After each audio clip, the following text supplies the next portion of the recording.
Welcome to the Wednesday Match Play, your weekly connection to the biggest and best brands in golf.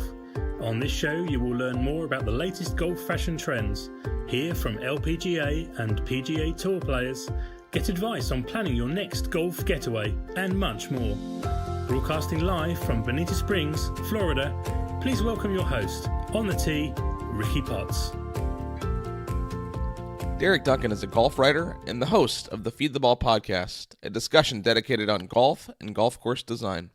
Some of his recent guests include Peter Kessler, the voice of golf, Layton, Tom Mackenzie, and Jay Blasi. Derek also appreciates a good bottle of wine and has a history in the wine business. On this episode of the Wednesday Match Play podcast, Derek talks about his podcast, an old Honda Civic, his experience with a bottle of Knob Creek single barrel, and shares his thoughts on the loop, and if he thinks that reversible golf courses will be popular in the future of golf course design. This was a fun episode, and I love Derek's passion. Let's jump into it. Derek, welcome to the Wednesday Match Play podcast. Ricky, thank you. I have to compliment you on your name. Ricky Lee Potts is the greatest name in the history of golf media. I got to say, Feed the Ball is pretty good too. So we're going to be talking about your concept, your podcast, and your content. So I appreciate that too, because that's a brand that I have taken to heart. And from the website through all of my social media channels, it's funny, Google Plus was the only social network that I did not own / Ricky Lee Potts. April 2nd, Google Plus is closing, and I will not have to worry about that anymore. So there you go. It's a good thing. Yeah, market dominance for Ricky Lee Potts. So what's fun about this episode is you're a podcaster, and I always enjoy talking to other, people interested in the game of golf, but other people that are doing the same type of things that I'm doing. So the name Feed the Ball is incredible. I mean, that is just something that we had golfswing.com on a couple of weeks ago. I mean, how good is that? So Feed the Ball. Tell us a little bit about that, the brand, where it got started, and how you decided to start featuring people specifically to golf course design. Well, the name Feed the Ball is literally something that I would write about when I was, just doing golf writing. And this only occurs basically on really good golf courses. And that's inspiring. But it's the concept of when you're playing a shot to a green or even to a fairway, and your target's in one place, but you have to land the ball somewhere else to get the ball to get to the target. Feed the Ball denotes is ground contour, interesting movement, the ball rolling. And I love that concept. It's links golf. And when you get it in the United States or in Australia or someplace else, it's even better because it's so unusual. We think about the way we see golf and process golf and accept golf on television through the PGA Tour. And the way most people play golf is you're trying to hit high, well-struck aerial shots with some sort of backspin on them. If you're a good player, that's your goal. That's the kind of golf courses that we play. That's the kind of golf we're brought up with. So feeding the ball into a hole location is completely anathema to the way Americans typically and historically have approached the game. And that's just a fascinating way. It unlocks the creativity and the dynamism of what a golf experience and a golf course can offer. So it's just something it's a term that you hear used a lot. I use it in my writing, and it was just an obvious choice for me to select when I decided to get in, to the podcast game about, almost a year and a half ago. That is really cool because that's not what I thought you were going to say. And speaking of the links style golf, I've had the opportunity to play some links courses the last couple of years. This past year, I had the chance to play Royal Portrush, which is hosting the Open Championship this year, which if you hit the ball anywhere above eye level, I mean, who knows where it's going to go, right? It's a matter of keeping it low, and you're right, feeding the ball. I was on a par 3 that was 230 yards. I hit 5-iron, and I was over the green. But then there's holes where I've got a wedge that I can't hit 50 feet, right, because of the differentiation of the wind and the conditions that you're playing in. And so feeding the ball left to right, and the old course, I played there the year before, same thing. You could be putting from 100 yards off the green because that's the play. And it just depends on the contour of the green and how you do, as you said, feed the ball. So that it's so intellectually stimulating to have to kind of put all of that data and all of those possibilities into your mind before you play a shot. It's one thing, when we play golf here, you get your yardage and you maybe throw a couple other things into that, but that's basically it. But when you're playing links golf or you're playing a golf course that has a unnatural or a decent amount of contour, it unlocks your imagination. It unlocks the potential. It makes you consider like so many different things and creative ways that you can play a shot. Do I knock this down? Do I bump it? Do I go high? Do I go low? Do I land it here? Do I land it there? And it's so stimulating. Golf can be such a stimulating game if you have golf courses that allow you to use your creativity when you're playing those shots. You have a list of gold star courses on your website. Tell us more about that. One of the things I did before I started the podcast was I had another website called the Duncan list, which I'm kind of phasing out. I've transferred a lot of the material over there, but my idea was I come from a wine background. This was many years ago, but in my formative years, I worked in wine. I was a sommelier and ran a wine program. So I was very keyed into wine ratings. And Robert Parker, for the listeners who know wine, was sort of the guru of wine ratings. And he used a 100-point scale to rate wines. And a lot of people nowadays, it's fashionable to kind of bash him. He's like the Robert Trent Jones of wine critics. Like a lot of people think he ruined the wine industry because he popularized styles of wine that forced the wine industry or encouraged the wine industry to make sort of like oversaturated, really dense, concentrated, super ripe styles of wine. But his 100-point scale was kind of a leading concept in the industry. So I started to think about what I wanted to do was to kind of create something similar with golf courses. The golf courses I played, I wanted to give them a rating. I thought there might be a market for that. It's the way I think. I kind of think categorically. I kind of think naturally I'm programmed to rating experiences and golf courses and wines and beers and whatever else, movies. I started to do these golf reviews for the other website. And instead of doing, like, a lot of the listeners who are into golf course architecture will know who Tom Doak is. And Tom Doak has the Doak scale, which is, he rated golf courses in his confidential guide books 1 through 10. And of course I didn't want to do that, but I used a 100-point scale. So I would rate a course, 86, I'd rate it 88. I think it gives it a little, I like it because I come from wine. So I understand the 100-point scale or I'm sympathetic to it. And it gave me I thought it gave me a little more of a target, how you rate golf courses. But then I got to this point where what am I going to do? Like, how am I going to differentiate? I can't just go like 90 points above. So I didn't want to just make my gold star list based just completely on a number. It was just golf courses that did have a high number, but also maybe checked something else off the list that was a little more spiritual or a little more sensual, or maybe it had the ground contour that allowed you to feed the ball, even though it might not have been, a superb golf course all the way around. So it just kind of gave me a way to sort of single out golf courses that I particularly like, that I think are the best. They're not necessarily always in any case, the 98-point rated golf course, although most of them do fall into that category as a gold star course. But it was just another way of kind of separating the golf courses out that I thought appealed to me the most. Speaking of Tom Doak, Forest Dunes is one of the best golf courses in Michigan. He recently finished the Loop. What do you know about the Loop, that project? And do you think that we're going to see golf courses getting more creative in the future? I definitely hope we see golf courses getting more creative. I'm not sure what that is going to look like. That's something we talk about on Feed the Ball with my guests quite a bit. What's coming next? Where does the art go? Because I do think golf course architecture is an art. There's a lot of other things that go into that. You have a clientele that you have to service. You have budgets. You have different properties and sites. You have ecological concerns. So it's not just a guy in his studio like making a painting and coming up with a new art form. But if you look at it, golf course architecture historically, it definitely works in trends and movements, and you have sudden kind of flashes of creativity and things that like switch directions quickly. It's a very artistic movement overall. So I do think that there is an artistic element to it that we're all curious to see what the next phase is. Tom Doak with Pacific Dunes ushered in an era, and I've recently taken to calling it neoclassical naturalism, coming kind of off the heels of Sand Hills. But Pacific Dunes was the first golf course that took that to the public, this concept of reclaiming and recapturing golden age architectural tenets of strategy and width and angles and making the player be cerebral. And then also adapting it to sites where you don't have to move a lot of dirt. You're not manufacturing things. There's a naturalism or a minimalism to it. And that's this phase we've been in since Pacific Dunes, and a lot of a lot of architects have kind of tried to emulate that. And it's not every golf course that's been built in the last 20 years by any means, but it's the dominant strain. It's the critically important strain that drives creativity. So I do think I am curious.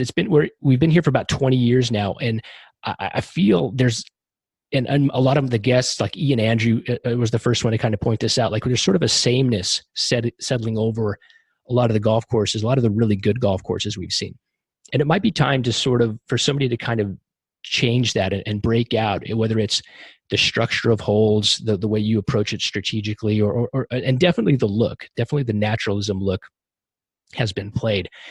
Specifically to your question about the loop, I haven't played the loop. I think it's a fascinating idea. I asked in another podcast with Dan Hickson, who designed Sylvie's Valley Ranch in Eastern Oregon.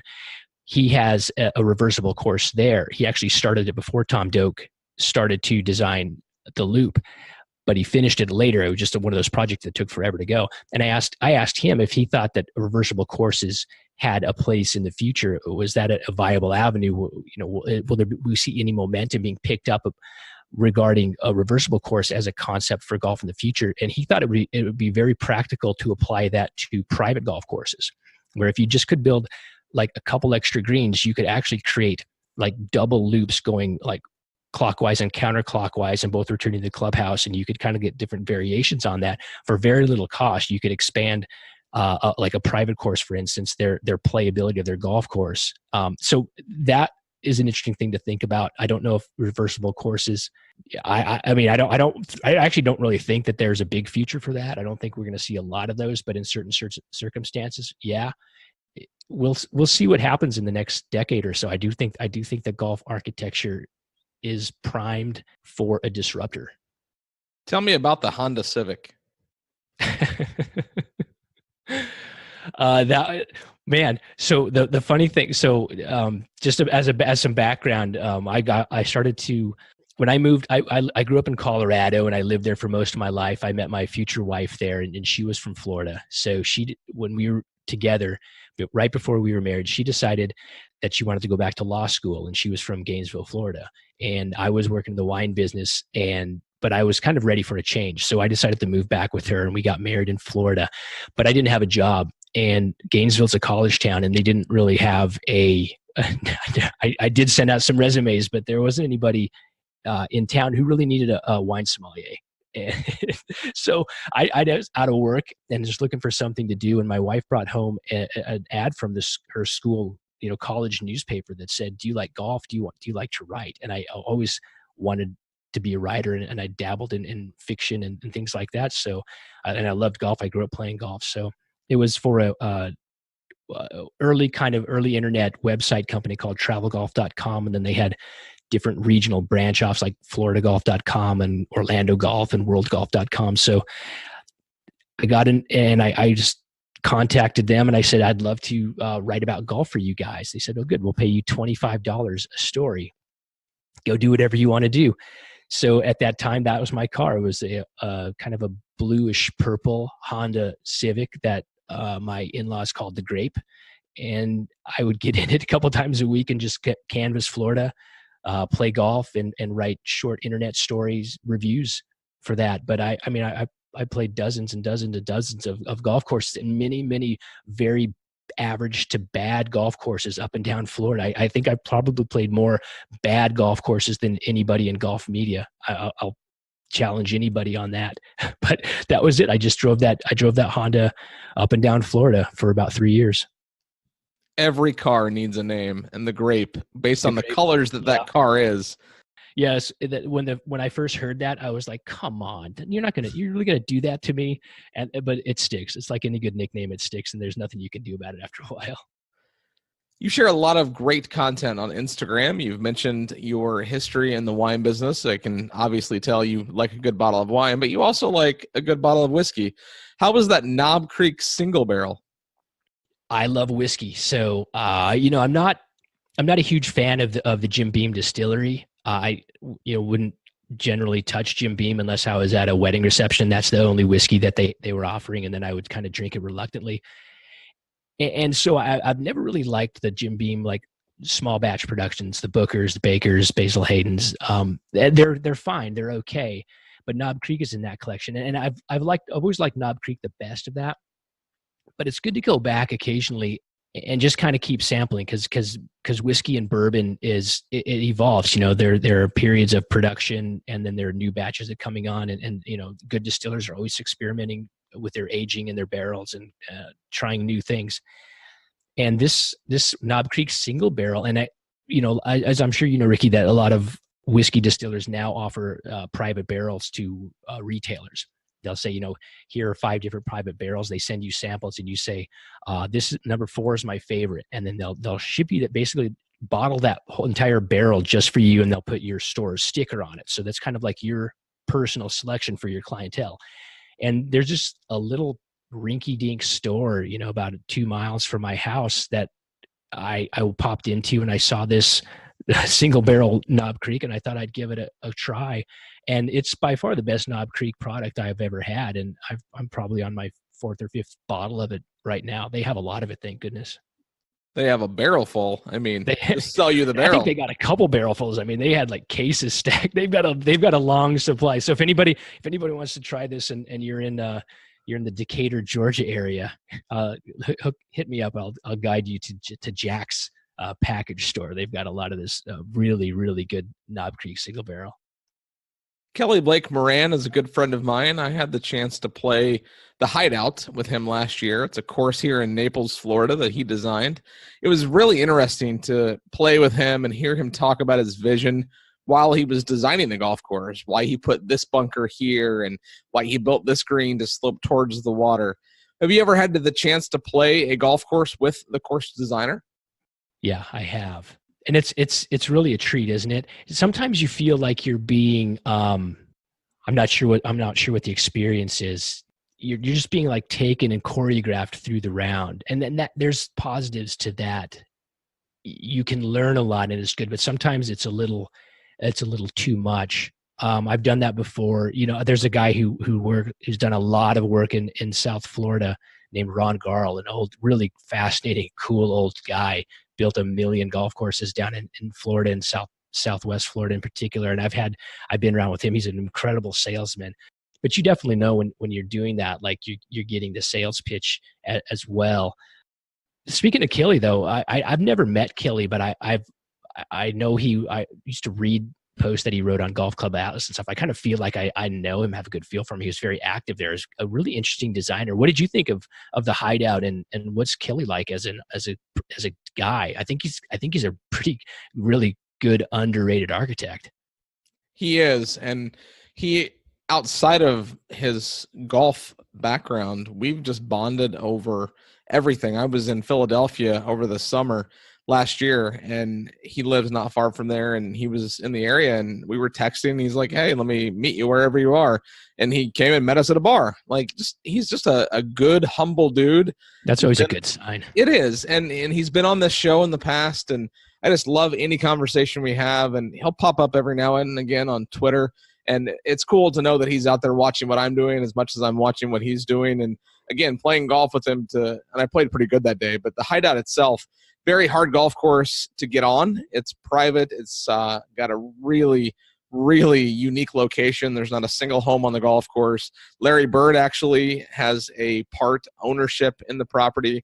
And it was just interesting to see it. But again, standing on a tee box and to hear the guy that designed it talk about why he did what he did when he built it just put a whole new perspective on my round of golf and my appreciation for that golf course. Well, first of all, if Kelly listens to this, hello, Kelly. I'd love to have you come on Feed the Ball at some time.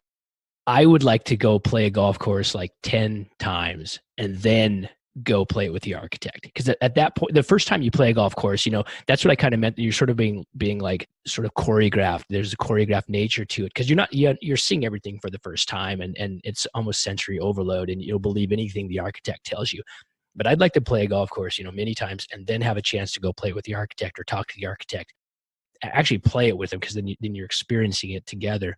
And then you kind of, because you've developed your own opinions at that point, and you've had your own thoughts, and then you have you have actual questions, and you can be like, well, I've never understood why, this bunker's here. Like, why is the green slope pitched at this angle? Like when you should be playing, from over this side, it's going to repel. Then you can get into these sort of like questions, and you can really delve into their thought process at that point. I don't think I've ever had the opportunity to do that. That would be an interesting way to go about it. Personally, I like to play golf courses that I've never played before, and find that I play golf courses better the first time I play it, just because it's new and it's something that I haven't seen before, and I just kind of plot my way around the golf course. But I like that idea, and I almost wonder how that would be if you played the course 10, 12, 15 times, didn't know you were going to be playing with the designer, and then were paired with him or her in an effort to be able to see from a different perspective, and that you're going to go play 10 times and then you get to play it with the designer. And I think that it would put a different perspective if you didn't know that you were playing it in the intention of eventually playing it with the person that designed the golf course. And you look at Pete Dye, he's a prime example. I've played 50 golf courses he's designed, and quite frankly, I hate them all, but I love them. He's got dirt. What do you mean by that? He's got dirt in places that you shouldn't have dirt. He's got railroad ties everywhere on every corner of the golf course. And they just, not that they don't fit my eye. I grew up on a Pete Dye golf course, but I mean, I guess I can't say I don't like his courses, because I really like Crooked Stick, which is a property that he designed on the PGA Tour. I'm originally from Indiana, and I've played that course a couple of times. Yeah, that's Pete. That's his home state. Yeah. Yes, he lives right on 18 green. It's kind of cool that that when I was playing it with some staff, and had befriended Tony Pancake, the general manager there, and he points at this house, and it's just a very mediocre house on the 18th fairway on the left-hand side there, and he says, "Guess who lives there?" And I was like, "I have no idea." And he's like, "Oh, Pete and Alice Dye." And rest in peace to Alice Dye. She just passed away recently, and that was, rest in peace, Alice. In her 90s. I mean, he's 95 and still designing golf courses. I mean, how crazy is that? But I don't think that personally that I pick courses and play courses because of the designer. But when I'm playing a course, if I know who designed it, I know their twerks. With Pete Dye, it's the railroad ties. It's the giant mounds in the middle of the fairway that were placed there on purpose. Nicholas likes the false fronts, small undulating greens, and you just get used to those types of things when you play different designer courses. But I found that being here at Tiburon, I've got 2 Greg Norman designed golf courses, and I play those often. So I've come to like his designs, and I've not played a lot of his courses around the world, but I have to assume that based on his design characteristics that he utilized on both courses here, that I would know what to expect when playing a Norman design. Yeah.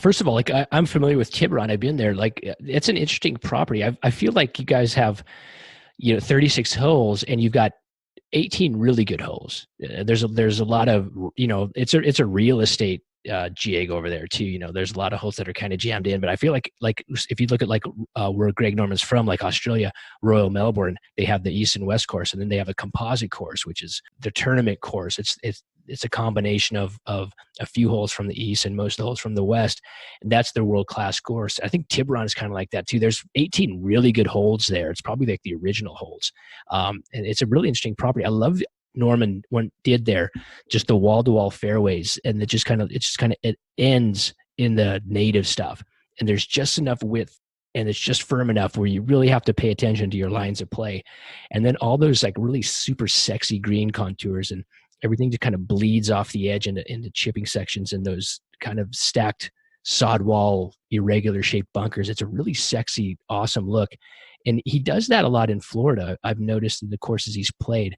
I don't know that that look carries into property. He tried to do that here in Atlanta outside of at Sugarloaf, where they used to have the Bell South Open. There's a lot of that stacked sod wall bunkering, and a lot of those really kind of slick bikini wax greens and green edges, but it's a really hilly property. So it's a cool course. It doesn't work quite as well, but there's something about Tiburon where, because it's so flat, it just works well. I mean, it's just like you're playing, it feels like you're playing on these runways that you have to really control your distance in your lines. But going back to the original point about you're playing courses for the first time, you like going there with a fresh attitude. I kind of always called this the Pine Valley syndrome, or the mentality. And I have to admit, I've never played Pine Valley, but what I think I know of it is, I think the first time you'd play Pine Valley, you'd kind of like psych yourself out before you got there because you know about it. I mean, there's so much history there that it's legendary for being like punishing and difficult. And then you'd play it and you'd be like, this isn't so bad. These fairways are gigantic, and I can cover this waist area. It's only 80 yards long. I'll just hit a 9-iron over it. I'll be fine. And you'd get around Pine Valley and you'd be okay. But then you would see and witness everything at Pine Valley. And when you're putting on a green, you'd look over to your left and you'd see this 12-foot drop off, or you'd see this bunker here, or you'd realize that on the last hole, you just hit one of the best drives of your life. And you'd say like, well, I wonder what if I didn't really nut that drive that well, like what kind of position I'd be in. So the second and third and fourth time you'd play Pine Valley, like all of this psychological stuff would start to creep into your head. And now that's the power of a golf course like that. It's on repeat play. You know where the danger is. That you don't get that the first time you play a golf course. You only get it with knowledge. And that's what makes, repeat play so powerful. It becomes psychological and mental at that point. That fear factor starts to get cranked up to such a high degree because you're suddenly aware of all the things that could go wrong where you have no awareness of that the first time you play it. So it's an interesting concept, especially for me, because I usually, when in my travels, I play a course once, maybe twice, and then I'm kind of on to the next thing. So I miss that. I don't get that as much. I kind of wish I could just bunker down and kind of like really get to know golf courses. It's just something in my experiences that to this point, I don't get to do. Tell me more about your conversation with Peter Kessler, the voice of golf. Has one of the great voices in all sports media. He's got a lot of opinions. You just kind of have to, when you have Peter on and you interview him, on one hand, it's the easiest podcast or interview you'll ever have because you don't have to do much. You just kind of have to push play, and he goes. He's got so much material. He's got incredible recall. He just, everything that comes out of his mouth is perfect. It's a story. It's well framed. It's entertaining. So it's so easy to interview him. It's hard though if you want to try to guide the conversation, or if you want to try to get into certain areas, it can be a little bit challenging because it's like, I always look at him like he's a computer program. Like if you say certain words, he comes back with certain things. It's impressive. Like, I don't know, I've never met anybody else who can do that, who has that like instant recall and that depth of knowledge in a variety of subjects. I've had him on a couple times and I thought, well, we'll try to get onto this topic and talk about this. And it's you have to be pretty disciplined into that area. I've had some problems with him recently. I kind of wish he would cool his the internet Twitter character that he has, where he kind of just takes shots at people. I try to be more respectful than that. I try to treat everybody on social media and Twitter with the respect. If they're going to give me respect, or even if they're not, I still try to be respectful. I mean, I don't want to contribute to the nastiness that is social media. And I'm a little disappointed in Peter that he does that. He kind of insults me sometimes, even though I've been very good to him and tried to be good to him and supportive. But that said, I think there's a place for him in golf media. And I wish that there was a place. I mean, I wish there was a prominent place for him, because he really is probably the best interviewer and has the deepest understanding of golf and reverence for history and the ability to just on the fly in the moment say the right thing and pull the right reference and prompt the interviewer to the next place. I don't know that anybody does it better than Peter. Some of my favorite golf courses and some of my most memorable golf experiences have been on cheap municipal golf courses that most people call goat ranches. The course doesn't have to be in pristine shape to have a good experience. And I know that you can understand that and appreciate that. What are some of your favorite muni golf courses? That's interesting. I'm working on a little piece about this right now. The first thing that comes to my mind is because I was thinking about it and just kind of noodling around with some words on it, was a place where I grew up in Colorado. It's called Estes Park Golf Course, and it was built, I want to say, probably in the 50s. And it's 18 holes, and it's right at the base of Rocky Mountain National Park. So it's mountain golf, but it's not way up in the mountains. And it's just very simple. The holes, it's on a tilted property. You know, the one side is high and the other side is low down by a creek, and the holes basically go back and forth along the slope. They don't go up and down. They go side to side along the slope. But when you get there, most people walk, at least when I used to play there, most people walked. The greens are kind of rudimentary. There's not a whole lot of character in them, but you're at elevation. You're probably like at 7,000 feet. And so you hit the ball a lot farther, and your expectation is that you're going to play well. You can drive the ball forever. You can overpower the course, and it just isn't that way. You know, you never have a level lie. The greens are deceptive. The putts break a lot more than you think. It's not in pristine condition. It probably costs, I don't know, $40 to play. And you smell the pines. You know, you're up in the mountains. The air is clean and dry. When you get down by the creek, you can hear the water babbling. On the second nine, there are some short par fours you think you should be able to attack and even drive the green on, and it somehow you walk away with a 5 on them, and you're just like so frustrated. And to me, that is one that stands out as just being like, that's what golf is. It was built during an era when golf courses were being designed and built for public play. They were meant to appeal to as many people as possible. They were meant so that the city or the municipality could get as many people through the golf course efficiently as possible. You know, this is the mid-century golf boom, and there's a lot to be said for that. You know, we look at those courses now and we kind of shush them and think, well, there's no architectural interest in them, and that's probably true in a lot of cases. But I wish we would pause and kind of appreciate those types of golf courses. And every city has one, every county has one. They're all over the country. They're not spectacular, but they're functional, and they all have their own story. And I wish we could just appreciate these golf courses the way we appreciate housing architecture from 1950 or 1960. You know, we don't typically build homes like that anymore, but we look at like a mid-century home or a ranch style home, and you're kind of like, yeah, I get it. That served a purpose. That was useful. And there's something kind of cool and unique about it. But that's the first one that jumps out to my mind is Estes Park Golf Course in Colorado. You were recently on the iSeek Golf podcast. Tell me more about that conversation and your discussion on the Emerald Isle. Yeah, Tom Coyne is an author. Last year he released a book called A Course Called Scotland. Before that, he released a book called A Course Called Ireland. By the way, Tom Coyne he's a great guy. He writes for the Golfers Journal. He writes for other publications. He kind of epitomizes where the goodness of golf is right now. I mean, he's a great tour guide. He's a great spirit. He loves golf. He loves links golf. And he's such a talented writer.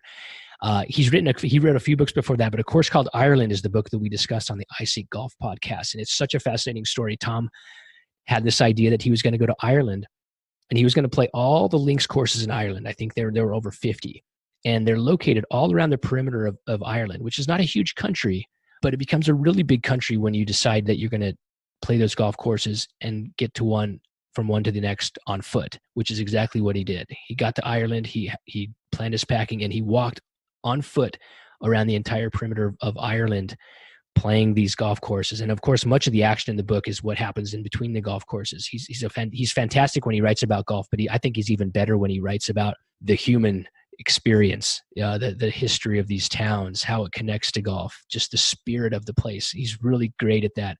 And we discussed that book and some of the anecdotes and some of the places. And it was just kind of one of those podcasts that it could have been a 7-hour podcast, and because you're just glossing over so much good stuff. And then he did the same thing with A Course Called Scotland, where there are even more links courses in Scotland. He played all of them in a very short period of time of something like 50 days. He didn't walk it though. That's the big difference. He took vehicles to get from place to place with the idea that he was going to kind of work his way into playing shape throughout after playing all these golf courses. And then at the end of his trip, try to qualify for the 2015 Open Championship that was being played at St. Andrews that year. So one of the final scenes is when he's playing in this qualifier. But that's kind of secondary to the emotional journey that he takes. I mean, that if you can imagine playing that many golf courses over, like 112 golf courses or something in 50 days, that's 2 to 3 golf courses a day, and all the travel. And, you're just on the road and that whole time. So he goes to some pretty interesting and deep and difficult psychological places. And he writes about it so well. But thanks for bringing that up. I was one of my favorite experiences that I've had is to just be able to talk about a course called Ireland with Rod Morey and Adrian Logue, who, if your listeners aren't familiar with them, look them up. They're on Twitter. Rod Morey, Adrian Logue. The iSeek Golf podcast is outstanding. Rod Morey also does the State of the Game. Really, I think Rod Morey is the best podcast host in the business. I mean, he facilitates the conversation. He's peerless when it just comes to being the master of ceremonies, and his golf knowledge is incredible. Do you think Tiger breaks Jack's record? Why or why not? I'll go yes. I'll say yeah. I'm sure that you didn't even ask that question last year. I've been asking that question on every episode of the show, and I will until the day he retires, because even when he was down and out and couldn't even walk, I still had an ounce of hope. And as his biggest fan, I couldn't be happier with his return to the game of golf. I'm the same way. I still get goosebumps thinking about Eastlake and just isn't it so remarkable that he's always been a polarizing figure. I still know, you've met people I know that who can't stand the guy. They're Phil Mickelson guys or whatever. They just think that he's just a punk and the wrong thing. To see that reaction, there was so much pent up emotion in the golfing public. I mean, we needed that. The golf fans needed that cathartic moment. I don't want to say we tricked ourselves or fooled ourselves for the last 2 years thinking that, Jordan Spieth's here and Ricky Fowler, and Justin Thomas and Dustin Johnson and Justin and Jason, like we're good. We have all this young talent. It's great. Golf's in good hands, but all of a sudden Tiger pulls back the curtain and says, "Hey, don't forget about me." Everybody went right there. I mean, it was so needed, and he's still needed. I mean, it's to me, it's like I get giddy when I know he's playing in a tournament. I mean, I'm like, all right, what am I doing? No appointments Thursday afternoon, no appointments Friday morning. I'm watching it. I think he's the greatest person who's ever played golf. I wouldn't count anything out. Absolutely. I think he's got it in him. I think he could get 4 Masters. He could get 4 Masters just there. But he's also got some golf courses that he's familiar with.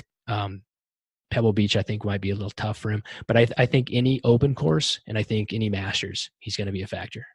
Good answer. What's next for Derek Duncan? I'm just going to keep doing what I'm doing. I wasn't ever when I started the podcast. I didn't know if I had a plan or how it was going to go. I kind of thought at one point, I'll do 50 episodes. That's a nice round number. That'll give me. When I started, what I wanted to do was, I've always been interested in golf course architecture. It's just been something that it's very unique to my experience. I know my target audience is very narrow. I don't think that I have a lot of opportunity to really hit, get into the mainstream, because look, if Brad Klein and Ron Whitten, the 2 greatest golf course architecture writers of the generation, estimate that only 3 to 5% of the golfing population cares about golf courses and golf course architecture, and they can't break through, I've got no shot. I do think Andy Johnson at the Fried Egg is doing more to bring the awareness of golf course architecture and excitement about golf courses and design aspect of it to a generation than anybody maybe ever has. So there is hope, but my focus is very narrow. I wanted to talk to guys that I was really interested in and just talk about golf courses and design, and archive that and get some conversations on the record and just have something that is in the data bank, so that even a couple years from now, somebody's interested in David Kidd or Steve Smyers or Bobby Weed or Ron Pritchard or something, and they don't have a lot of information out there that's readily accessible. They can go to Feed the Ball and listen to me talk to these guys for 90 minutes or so. That's all I really wanted to do with it. So I'm not growing, as fast as Andy, and that's okay. I just want to. I think I'm excited about it though. The feedback's good.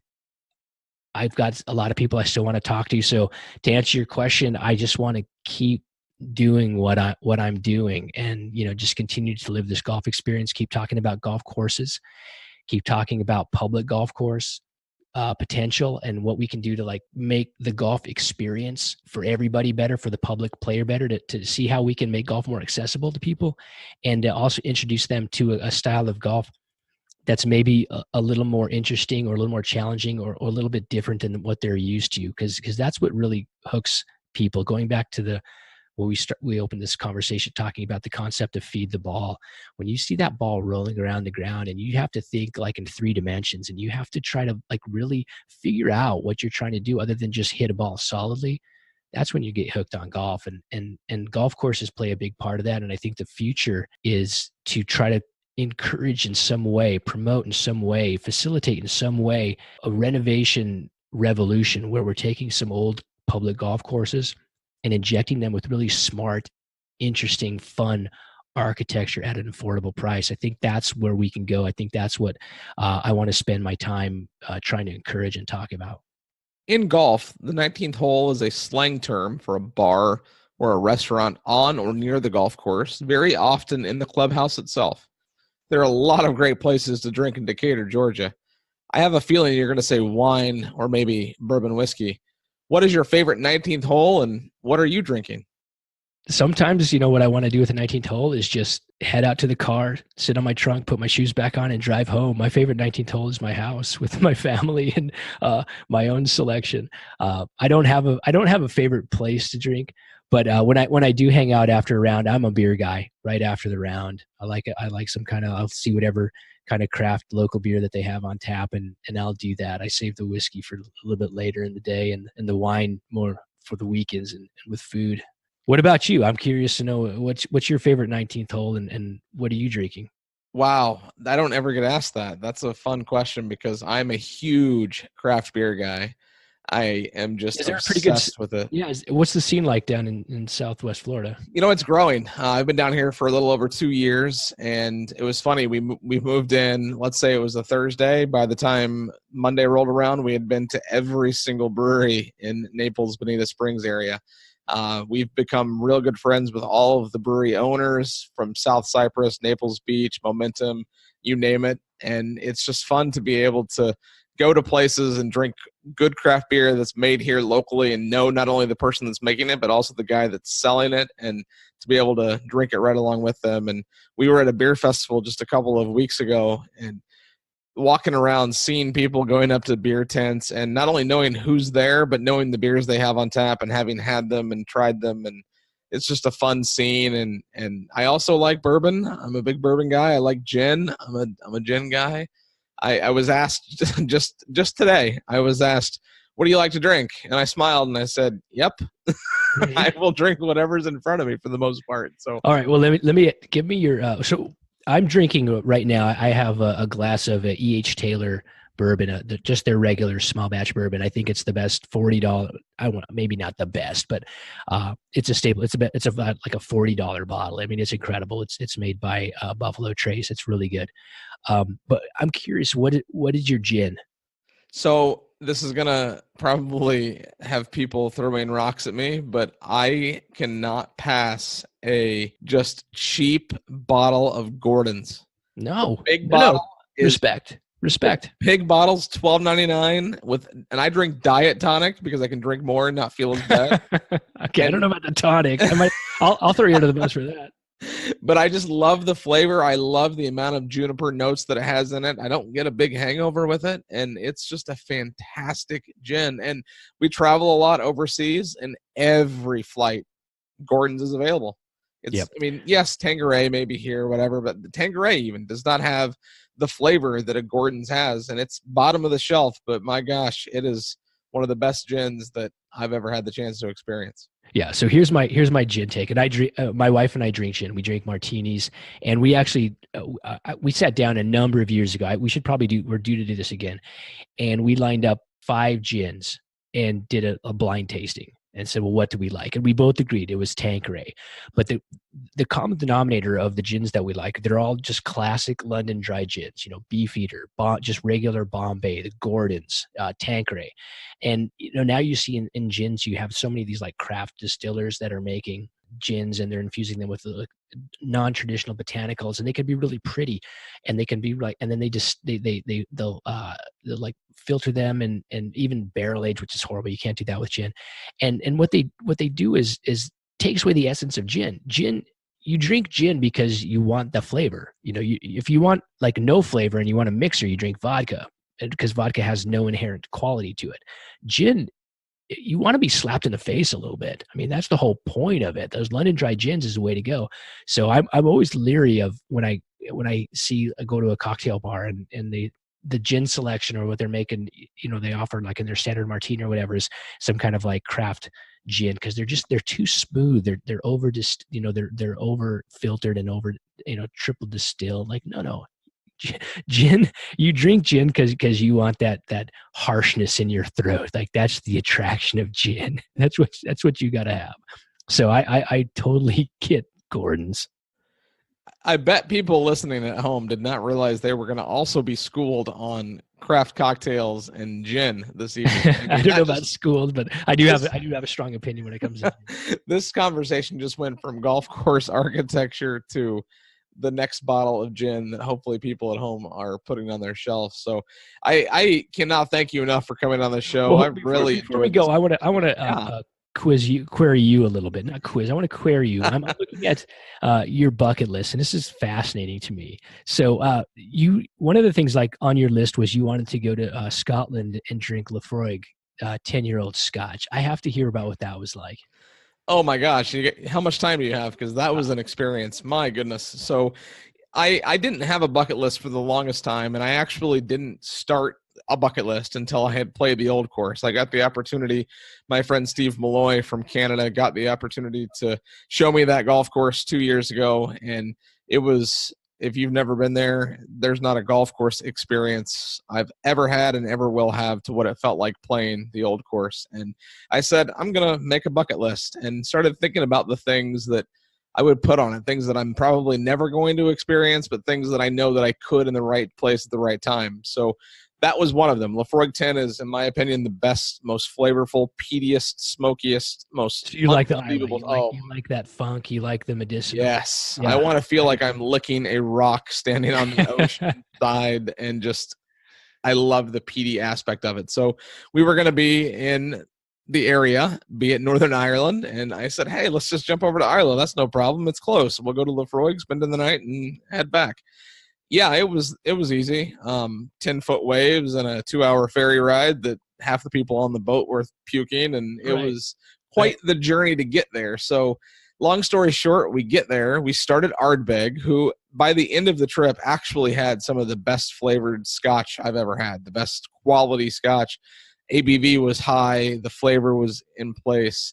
Went from there, we went to Lagavulin. When we get to Lafroig, we were doing the tour and it was all finished. They actually had seen that it was on my bucket list to visit. I don't know how the conversation had started. I maybe had mentioned to them that we were going to be there, but they had a presentation at the end, and they presented me with a additional bottle of Lafroig and thanked me for coming and for all of the effort that it took to get there from Northern Ireland, which is only an hour and a half ferry ride across the way.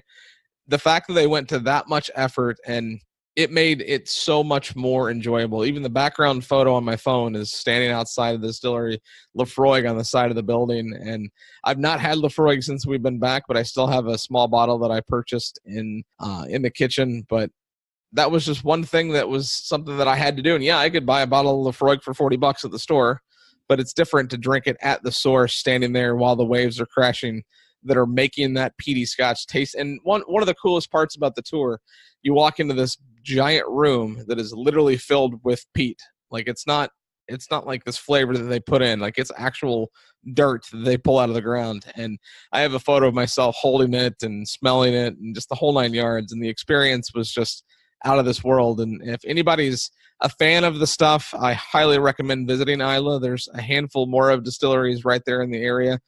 Accommodations are affordable, and quite frankly, the list of scotches they had at the bar in the hotel was incredible. But it was an experience that I can never replace, and something that I will remember forever. Yeah, that sounds great. I mean, I would love to hit Islay and just do the exact same thing that you did. I think that would just be sort of like an out of body experience. So many people that when they think of scotch, they think of peat. but then those scotches like take it, just to another level. So it's really you really have to want it, and you really have to want it bad to actually travel out there across, in those conditions to experience. So I think that's a great story. I love that. Hey, it's part of the journey, right? I've got videos on my phone that people are like, "Oh my gosh, what is that?" And I'm like, "Oh yeah, that was just the trip back." Yeah. But man, I can't tell you how much fun this conversation was. Let me do one more. Oh my goodness, this is turning into an interview with me. number. I gotta say, like, go to rickyleepots.com and look at his bucket list, number 15. Do you know what I'm talking about? I don't. Because I actually just recently updated it, but I'm always updating things on it. So maybe this is a generational thing. I'm probably a little older than you. Number 15 says, "See Backstreet Boys live in concert," which which probably like 5 years ago would be like, well, that's never going to happen. But I think aren't they back together now? I mean, Backstreet's back. All right. Yes. Yeah. So is that going to happen? It almost happened actually. I grew up in that, the NSYNC and Backstreet Boys, Britney Spears. I got the chance to see Britney Spears live a few years ago. It was a fantastic performance. She put on a heck of a show, and I can't not compare her to Lady Gaga. Lady Gaga was almost like a drama play. She played for almost 3 hours.